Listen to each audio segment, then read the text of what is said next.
naman akalain na hindi ko rin inaasahan pa. Narito tayo ngayon upang matunghayan ang nagiinit, nagbabaga at talaga namang usap-usapan at nagtitrending na latest issue ni Ate Erica. Sa pagpapatuloy ng ating istorya ay narito nga muli si Kalingap Val upang pag-usapan at upang maresolba ang problema ni Ate Erica sa pagitan ng kanyang lolo at ng mga pamilya na naiwan nila pagkatapos nilang magkaroon ng bahay at pera ng kanyang kapatid na si Sheila May. Dito nga sa sinasabi ng pinapanood ni Kuya Val ay nasilaw daw sa matatamis na salita at pangako ng mga sponsor si Ate Erica at ang kanyang ate. Okay. Pero, nasilaw. Nasilaw talaga sila. Bakit biglang-biglang nagbago ang ihip ng hangin? Yun lang. Yun naman pala. Yun naman pala. Maaaring Oh, nasilaw sa nasilaw. matatamis na salita at pangako ni sponsor. Wala. Hindi po, totoo yan. Hindi po. Bakit po binawi ni Jun A ang kalahating milyon? Alam niyo kung bakit? Anong sabi ni tita? Kahut-hutang dila. Ano yung anong meaning niyan? Kahut-hutang dila, mga kalingap. Alam mo lang pag lips to lips na yung dila ay pumulupot sa dila mo? Nasubukan niyo po yung ganun mga kaibigan? Halimbawa, asawa mo, nag-lips to lips ka, tapos yung dila niyo, pilip-pilip sa dila. Bastos ka. Yun lang ibig sabihin nun, kahit utong dila kayo. Ha? Masarap, matamis na pangungusap. Ginapang po ni Sheila May. Ayon kay tita, ginapang ni Sheila May si Jun A. Yung gapang na kahut-hutang dila. Parang mayroong pagnanasa. Alam mo yung ano mga kalingap, yung magang may konting yung may konting ano po, yung may konting yung inano mo siya, tawag dyan mga kalingap. Yung inaakit-akit mo, John A, halika rito, may tinanggal na ako rito. Yun ang kahut-hutang dila. Kasi pagka, John A, magandang araw po. Si Sheila May po ito. Sheila May, napatawag ka. Ay, John A, kunin mo yung pira ni ano doon. Ay, ako kay Kalinga Prab magpaano. Baka kulangin, baka yung perang kalating milyon, bawasan pa ni Kalinga Prab yun. Kunin mo doon. Hindi ganyan. Ang kahut-hutang dila, igwaning pag-aakit. Pang-aakit. John A? Si Sheila May ito. Ating gabi na, napatawag ka. Gusto ko mag-video call tayo. Ang pinaka-sinasabi nga lang ng video na ito na pinanood ni Kalingap Val ay talagang nasisilaw o naaakit lang si Ate Erica at ang kanyang ate sa mga pera na binibigay sa kanila ng mga sponsors. Kaya nga nagawa rin nilang iwan ang buong kalingap at ang kanilang pamilya para sa pera at upang masolo nila ang mga ito. Nag-lips to lips tayo. Ganun po yan, ha? Alam, Mm. kung ubusin ni sponsor ang kanyang pera sa magkapatid na ito. Dito lang, ang highlight lang ng video ay napatunayan na talagang mahilig sila Mahilig sila. o nasisilaw sila sa mga pangako o sa pera. Ang tanong, Ayun na guys, muli nagbabalik. bakit po nakuha ni Sheila May si Jun A? Sino po ang unang nag-chat at naghanap ng account? Si Sheila May, si Erica o si Jun A? Kaya mong sagutin yan. Kayang sagutin yan ni Tita. Tita!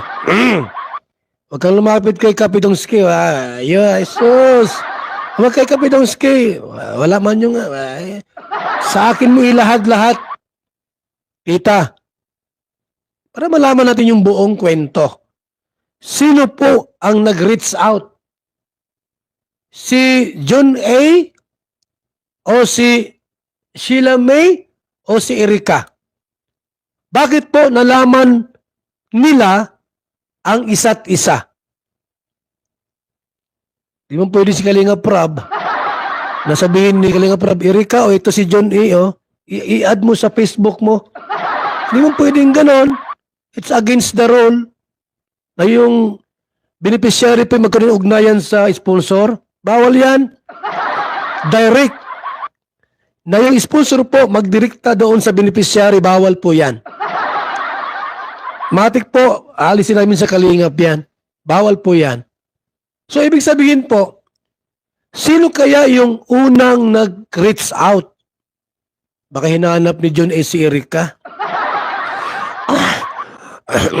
Nakita ko sa mga vlog ni Kalinga Prab, maganda itong si Erika.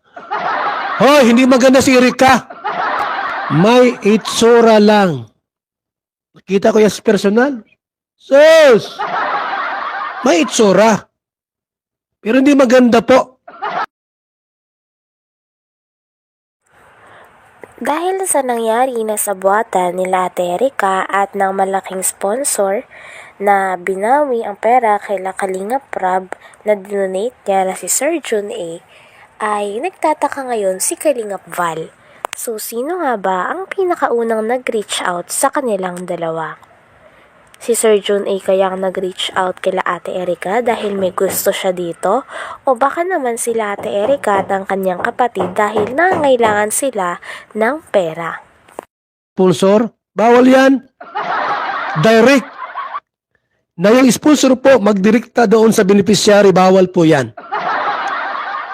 Matik po, alisin namin sa Kalingap yan. Bawal po yan. So, ibig sabihin po, sino kaya yung unang nag-reach out? Baka hinahanap ni John A. si Erika? Nakita ko sa mga vlog ni Kalinga Prab, maganda itong si Erika. Hoy, hindi maganda si Erika. May itsura lang. Nakita ko yan sa personal. Sus! May itsura. Pero hindi maganda po. Hindi ako naakit. Hindi ako naakit. Kasi kung maganda yan, maakit niya ako. Wala man lang. Walang kaapil-apil. Si Sheila may mataba pa. Ang maganda po si Beyonce. Tanda ni Beyonce. Na-inlove ako kay Beyonce. Ido! Ninong ako ha, para maisayaw ko si Beyonce. Ido! Ha? Pag may birthday, isayaw ko yan ha. Huwag mong suluhin si Beyonce. Sayaw lang naman. Pero si Erika, di bali na. Sus, masayaw? So, di bali na po. Sabi ni John, kailangan ko makilala si ano. Ha? Ngayon, nagsisisi ka na. 100% po. Nagsisisi na po si John A. Yung bayot na ito. Nagsisi na po ang Kalinga po niya. Sa bahay nagmumukmok ko. Tinrider ko si Kalinga po. Ang laki-laki na gawa kasalanan. Sa Kalinga. Ay, nagsisi ka na. Pasaway ka ay. Sama ng ugali mo. Binigay mo yung pera, babawiin mo. O sa akin yung ginawa.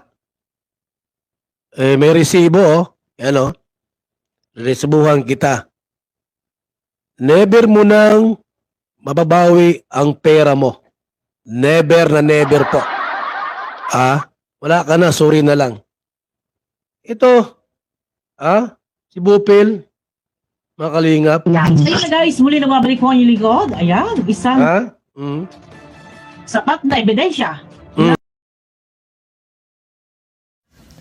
Hanggang dito na lamang muna ang ating nag-iinit, nagbabaga, pinag-uusapan at talaga ng mga nagtitrending na latest issue ni Ate Erika.